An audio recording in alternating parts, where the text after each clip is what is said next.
మన జీవితంలో కొన్నిసార్లు చాలా కష్టమైన పరిస్థితులొస్తాయి గదండి. ఒకవైపు మనసు ఒకలా చెప్తోంది, మరోవైపు మన బాధ్యత ఇంకోలా చెప్తోంది. అప్పుడు ఏ దారిలో వెళ్లాలో తెలియక చాలా అయోమయానికి గురవుతాం.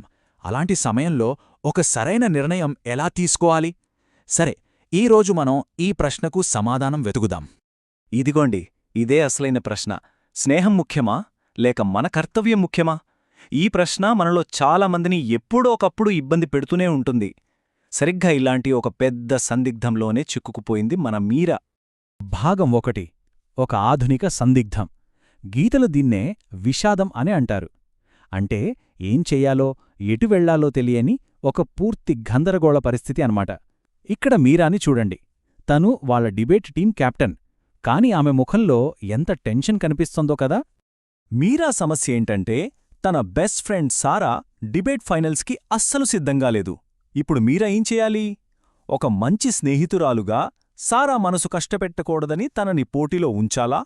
లేకపోతే ఒక మంచి కెప్టెన్గా టీం గెలుపు గురించి ఆలోచించి కఠినమైన నిర్ణయం తీసుకోవాలా? చూసారా ఎంత కష్టమో?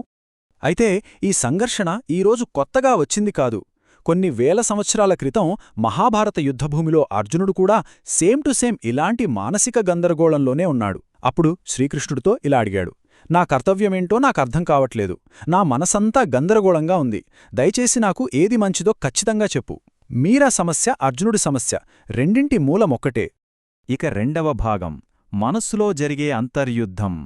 మీరా బయటకు చాలా సైలెంట్గా కనిపిస్తున్నా లోపల ఆమె మనస్సులో ఒక పెద్ద యుద్ధమే నడుస్తోంది. ఆమె మనసులో రెండు శక్తులు పోరాడుకుంటున్నాయి. ఒకటి మనస్సు. ఇది కేవలం మన ఫీలింగ్స్ బట్టి పనిచేస్తుంది. అయ్యో, నేను సారాను వద్దంటే తను ఫీలవుతుంది గదా అని ఆలోచిస్తుంది. రెండవది బుద్ధి. ఇది చాలా షార్ప్గా ఏది కరెక్టో ఆలోచిస్తుంది. నీ బాధ్యత టీం పట్ల ఉంది, కేవలం ఒక్క వ్యక్తి పట్ల కాదు అని హెచ్చరిస్తుంది. ఈ మనస్సు అంటే ఏంటంటే, అది మన ఇంద్రియాలకు సంబంధించిందన్నమాట. ఒక రథానికి గుర్రాలు కట్టి ఉంటాయి కదా, వాటి కళ్ళెం లాంటిది. మన ఫీలింగ్స్ని బట్టి, బయట పరిస్థితుల్ని బట్టి అది మనల్ని వేర్వేరు దిక్కులకు లాగేస్తూ ఉంటుంది. అందుకే మనలో ఇంత కన్ఫ్యూషన్. మరి బుద్ధి అంటే? అది ఆ రథాన్ని నడిపే సారథి, అంటే డ్రైవర్ అన్నమాట. లాజిక్గా ఆలోచించడం, ఏది మంచి ఏది చెడు అని నిర్ణయించడం, మనల్ని సరైన దారిలో నడిపించే బాధ్యత బుద్ధిదే. అదే మనకు క్లారిటీ ఇస్తుంది.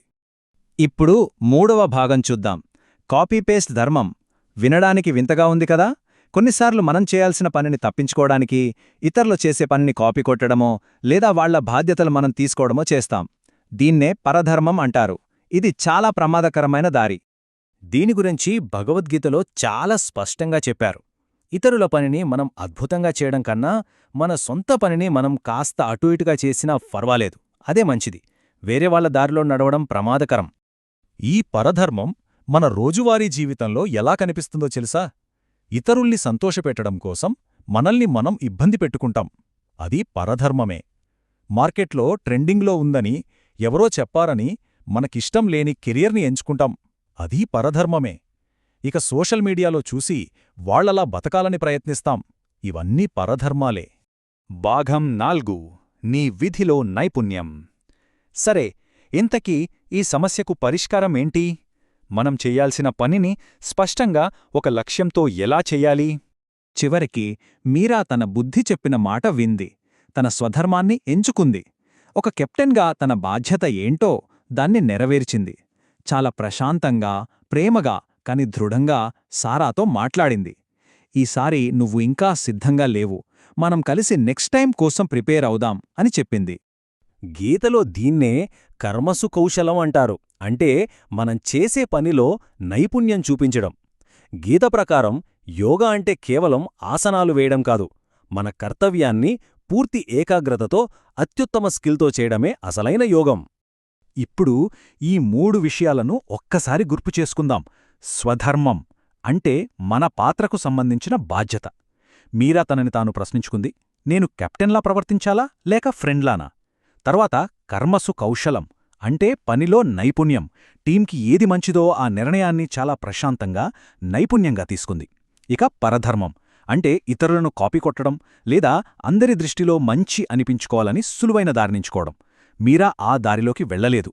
ఇక చివరి భాగం స్పష్టతతో వచ్చే శాంతి. మన ధర్మాన్ని మనం ఎంచుకున్నప్పుడు, ఈ అనవసరమైన డ్రామా అంతా పక్కన పెట్టినప్పుడు మనకు దొరికే అసలైన బహుమతి ఏంటి? ఆ ఈవెంట్ అయిపోయిన తర్వాత మీరాను చూడండి. తను ఆనందంతో గెంతులు వేయట్లేదు, అలాని ఏడుస్తూ కూర్చోలేదు.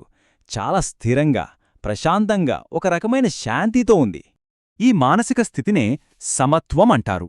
అంటే గెలుపోటముల్లో, సుఖదుఖాల్లో ఒకేలా ఉండటం, మనసిని బ్యాలెన్స్డ్గా ఉంచుకోవటం. మన కర్తవ్యాన్ని మనం సరిగ్గా చేసినందుకు మనకు దొరికే నిజమైన బహుమతి ఇదే. ఒక్కసారి ఆలోచించండి, మన జీవితంలో ఈ అనవసరమైన డ్రామా అంతా అయిపోయాక చివరికి మనకు మిగిలేది ఏమిటి? బహుశా ఆ ప్రశాంతతనేమో.